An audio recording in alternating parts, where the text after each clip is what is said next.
లోక్సభ ఎన్నికలు దగ్గర పడుతున్న కొద్దీ పార్టీల్లో టికెట్ల లొల్లి తారాస్థాయికి చేరుతుంది. అభ్యర్థులను ప్రకటించడంతో ఆయా పార్టీలు తీవ్ర కసరత్తును చేస్తున్నాయి. అభ్యర్థుల ఎంపిక కత్తి మీద సాములా మారింది.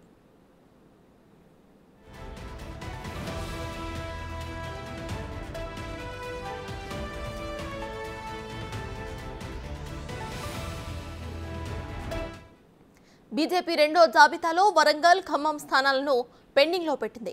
ఆరూరి రమేష్ కోసమే వరంగల్ సీటును ఆపింది బీజేపీ అధిష్టానం. బీఆర్ఎస్ వరంగల్ ఎంపీ అభ్యర్థిగా కడియం కావ్యాను కేసీఆర్ ప్రకటించారు. ఆరూరి రమేష్ బీజేపీ నుంచి పోటీ చేసే అవకాశాలు కనిపిస్తున్నాయి.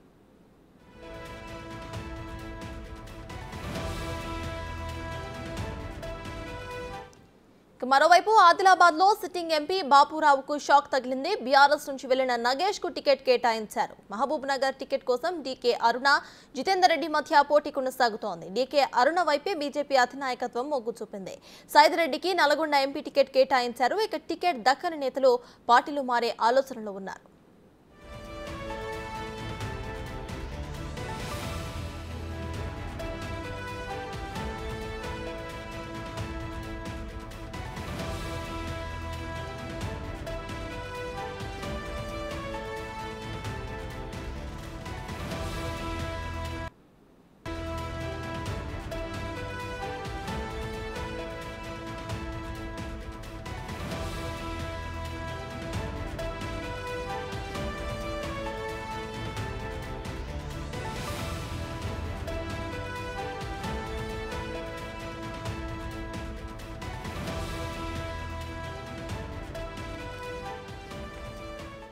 మొత్తానికి బీజేపీ అయితే కొన్ని టికెట్స్ అయితే ప్రస్తావించింది. ప్రెసెంట్ మనతో పాటు వీటి గురించి మాట్లాడడానికి ఆదిలాబాద్ నుండి మా రిపోర్టర్ సాయన్న మరియు మహబూబ్ నగర్ నుండి శంకర్, ఇక ఖమ్మం నుండి భాస్కర్ అయితే అవైలబుల్ గా ఉన్నారు. ఇక సాయన్న చెప్పండి, ప్రెసెంట్ మనం చూస్తే ఆదిలాబాద్ సిట్టింగ్ ఎంపీ బాపురావును కాదని నగేష్ కి అయితే ఇవ్వడం జరిగింది. దీన్ని ఎలా చూడొచ్చు అంటారు? అయితే బీజేపీ మొత్తంగా ఎవరైతే కొత్తగా ఇటు పార్టీలో జాయిన్ అయ్యారో వాళ్ళకే టికెట్లు కేటాయిస్తోంది బీజేపీలో ఆల్రెడీ ఉన్న సిట్టింగ్ వాళ్ళ కంటే. సో దీన్ని ఎలా చూడొచ్చు అంటారు?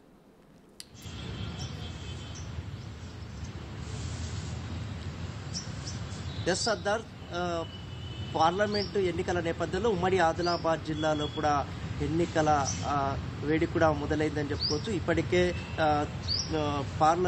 తెలంగాణలో పార్లమెంటుకు సంబంధించిన 9 సెట్టింగ్ ఎంపీలను కూడా ఖరారు చేసింది. సో ఆదిలాబాద్ పార్లమెంటుకు సంబంధించిన సీటును కూడా పెండింగ్లో పెట్టడం జరుగుతుంది. సో నిన్న ఏదైతే రెండవ జాబితా లిస్టును కూడా ఖరారు చేసింది, రెండవ జాబితా లిస్టులో కూడా ఎంపీ అభ్యర్థి అయినటువంటి గోడం నాగేష్ పేరును ఖరారు చేసిన నేపథ్యం అయితే కనిపిస్తుంది. సో ఇప్పటికే చాలా మంది ఆశావాహులు ఎంతో ఉత్కంఠంగా ఎదురు చూశారు. సో ఆశావాహులంతా కూడా టికెట్ రాకపోవడంతో కూడా నిరాశకు గురయ్యారని చెప్పుకోవచ్చు. సో ఎంపీ సాయం బాపురకు మొదటి విడతలో టికెట్ రాకపోవడంతో రెండవ జాబితాలో కూడా టికెట్ వస్తుందన్న ఆశతో కూడా కొంత వెయిట్ చూసినప్పటికీ కూడా ఎంపీ స్వయం బాపురావుకు బీజేపీ పార్టీ బిగ్ షాకే ఇచ్చిందని చెప్పుకోవచ్చు. సో ఎంపీ స్వయం బాపురావు కూడా పార్టీ మారే ఆలోచనలో ఉన్నారని చెప్పుకోవచ్చు. సో ఇప్పటికే చాలా మంది ఆశావాహులు టికెట్ కోసం పోటీ పడ్డారు. సో ఎంపీ గోడెం నాగేష్ పేరును ఖరారు చేసిన నేపథ్యంలో కూడా చాలా మంది వ్యతిరేకిస్తున్న నేపథ్యం అయితే కనిపిస్తుంది. సో బీజేపీ పార్టీ సిద్ధాంతాల కోసం, పార్టీ కోసం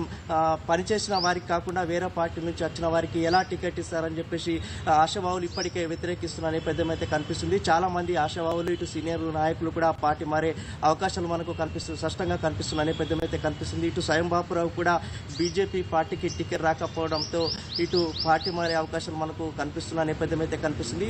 ఇటు ఎంపీ స్వయం బాపురావు కాంగ్రెస్ పార్టీలో కాంగ్రెస్ పార్టీ పెద్దలతో పాటు అదేవిధంగా కాంగ్రెస్ పార్టీ నాయకులతో టచ్లో ఉన్నట్టు కూడా మనకు సమాచారం తెలుస్తున్న నేపథ్యం అయితే కనిపిస్తుంది.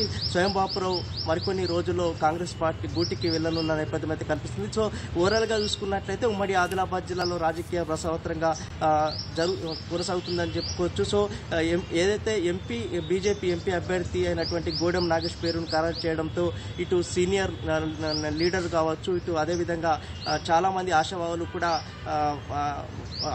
కూడా టికెట్ ఖరారు చేసిన నేపథ్యంలో చాలా మంది వ్యతిరేకిస్తున్న నేపథ్యం అయితే కనిపిస్తుంది. Sardar, thank you Sayanna.